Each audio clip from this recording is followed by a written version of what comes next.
there's a lot of concern that we're heading towards further conflict, especially with the region already in turmoil. And there's a lot of talk that the future war will be fought over resources. I think in this context, I'm going to go back to my earlier point about the importance of diversity. And it's not just diversity in terms of fossil fuels, but diversity into your climate-friendly technologies, renewable energies, of which South Africa is looking in towards, but it could have further momentum, especially when we see crises like these external shocks that we face from the oil industry, that we need to push these renewable energies and self-sufficiency within South Africa, but also for the benefit of the region. We're talking that South Africa exports a lot of the refined oil to the region, but the regional capacity in terms of hydropower, solar power, geothermal, it's enormous. It remains untapped. And part of the challenge is the infrastructure, the political will to go down this route, intra-regional trade as well, a focus on it. Instead of looking towards external relations with traditional powers, even China and India, Brazil have shown interest in the regional or the continent's renewable energy capabilities and are looking towards diversifying their own energy supplies. And this is where, as a region, as a continent, as a whole, we're missing a gap. There's going to be an energy gap. Sure. China has progressed rapidly towards different energy sectors. India too, and this is to meet their own domestic demands. But we're slow. We're too slow on moving forward in meeting our own challenges for socio-economic development. Before I come back to Twine, Dr. Masters, can you attend to that question then about the Syrian-Iranian dynamic?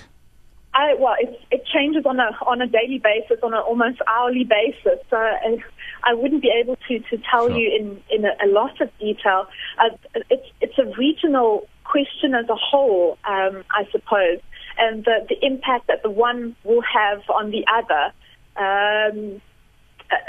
With Saudi Arabia sitting in the middle. I think in terms of the Syria question and the Security Council decision that we had recently, it's sort of created further divides internationally on what position should be held, whether we should intervene and stop the killing and the bloodshed, or whether we revert to international tendencies and step back and say it's a domestic affair and we shouldn't intervene. And that is a case, I suppose, for Iran as well. And Iran is saying, look, our nuclear question is we have the right to develop peaceful means, and this is what they're setting out, which poses a challenge for some countries like South Africa, which really support the importance of peaceful development for nuclear energy. Okay. The challenge for South Africa, I suppose, in this case, is that the regime in Iran, that the rhetoric coming out of the regime, it challenges whether it is or will be for peaceful means. Yeah, and we know that on Friday, Ahmadinejad, the president of Iran, said that they will be making soon they will be making an announcement about some developments in relation to this issue of nuclear technology. Jonathan, do you want to comment on what we've heard so far before I go back to the lines? I think we must always remember that we are dealing with Middle Eastern politics. And if you think the sands shift quickly in the Middle East, you should see the politics. And I'm sure Dr. Masters would be the first to agree that whatever the relationship was at lunchtime yesterday doesn't mean that will be lunchtime today. Fluidity of the situation. Yeah. Extremely fluid. Let's hear from Motala in Durban. Good morning to you, Motala. Now, the economic sanctions in the past have been imposed by the dominant capitalist group to those who either nationalize the key natural resources, like the communists in Cuba, or those Islamic states like Iran and Sudan that took away the right of them to exploit these natural resources. Now, the world is trying to dictate terms to us what to do. We must only trade with people the dictators in the Middle East, like Saudi Arabia, who supply them with oil, protect the resources. We must trade with them and not with those who are taking the oil resources away. They can't dictate terms to us. If we do that tomorrow when we nationalize, they'll do the same to us. They will apply economic sanctions to South Africa, as they did to Mugabe when he nationalized. So we cannot be dictated terms to by the world global lords. Okay. It's about time we realize that and we do what is right for us. All right. I'll take more of your calls, by the way, on 0891 104 208, 0891 104 208. Let me read more, one or two of your emails here. I'm just trying to open these emails here. There's one from Kenneth Carstens that says, why does USA target Iran? Iran and South Africa is one of very few, if not the only one, of the present disputants who is in compliance with international law. And the law I'm referring to here is treaty law, the most solid and traditionally secure foundation of international law.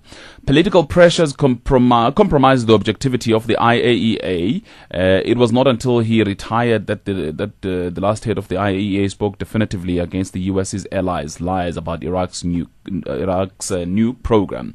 How much longer does the world have to be held to ransom by the minority interest of the Zionist extremists? That's K.N. Carstens who sent us that email this morning. Let me just quickly look at another one, which says, if I heard you correctly this morning, you are saying that the US is threatening states doing business with Iran to stop doing so or face consequences. What did Iran do to deserve this? If it is the issue of Iran's nuclear program, then it is much ado about nothing, because Israel itself is a nuclear power and has nuclear weapons, but the US is not creating this hue and cry it has created over Iran.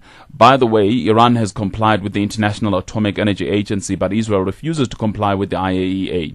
The US is bullying smaller nations. I want to hear your guest talk about the US's New World Order, because this bullying is carried out towards the establishment of that New World Order. That is Sam Ditsecho who sent us that email, I beg your pardon. I'm going to get my guest then to comment on that. Just quickly, there is somebody who says, morality is at the heart of what is happening here. Don't be fooled by Iran, says another SMS. We want to lead the AU. We must not vote for sanctions to Iran. Let's stop being bullied by the EU. That's Mcebo in Newcastle. SA is superpower in Africa and need to boost up Africa economy. I suppose maybe boost Africa economy. It's all up to South Africa, says another SMS here. Let me go to the lines. We have Dan in Vereeniging. Good morning to you, Dan. Good, and how are you? I'm fine. Thank you very much for your call. A question to your guest is what are the implications of this presidential order to multilateral arrangements? Traditionally, it will be the United Nations that will pronounce sanctions. Now, because this argument will not stand in the Security Council or in the General Assembly, the United States decided to go unilaterally. But my question is the implications for World Trade Organization, implications for United Nations. Aren't we dealing here with a rogue state that eventually would bully everybody from trading with whomever they actually recognize as their enemy? We know there are states that have got nuclear weapons. North Korea has got. Nobody is actually pronouncing sanctions on North Korea. Why? All right, Dan in Vereeniging, thank you. My guest will respond to you. Let me go to Crispin in Durban. Good morning, Crispin. Good morning. Hi. I actually find the current Iranian government repressive and undemocratic. But having said that, there's not one ethical basis for any attack on the state of Iran. And I say that partly because there once was a democratically elected government in Iran in the 1950s, and that government was brought down through CIA intervention. Also, we have the history that the Americans shot down an Iranian civilian aircraft and have never publicly apologized for having done that. I think the key issue here is the way in which one particular state has been demonized. I would support, for example, a nuclear-free Middle East, but the West has never and will never call for that because of the fact that Israel has a nuclear weapon. And I think with your callers, I think South Africa should be pushing for an ethical position in the Middle East, which recognizes that all states in the region should have a democracy, and we should be working with the Iranians to develop a genuinely peaceful nuclear option. Thank you. Okay, thank you. Crispin in Durban. Rose is also in Durban. Hello, Rose. Hi, Tani. Welcome. Just one question. When people had sanctions and, didn't send any artists and stuff to South Africa because of being against apartheid, did they just do it in their own right, or did they, demand that their trading partners did identically, otherwise they would not trade with them? And the second thing is that this is like a restraint of trade being imposed on South Africa by the U.S., or on all the countries by the U.S. And normally in a restraint of trade, there's a financial obligation linked to it. So, it just practically speaking, I just want to know whether there's any kind of financial implication for the U.S. If they impose this restraint of trade on all these countries, are they going to then say, well, any adjustments that you need to make to your oil refineries to deal with different oil, etc., we will carry the bill for that? Because it's a huge imposition for them to just say, no, sorry, nobody can take oil from Iran, but they don't make any kind of monetary donation or whatever to cover the huge expense that's going to be involved in making the change.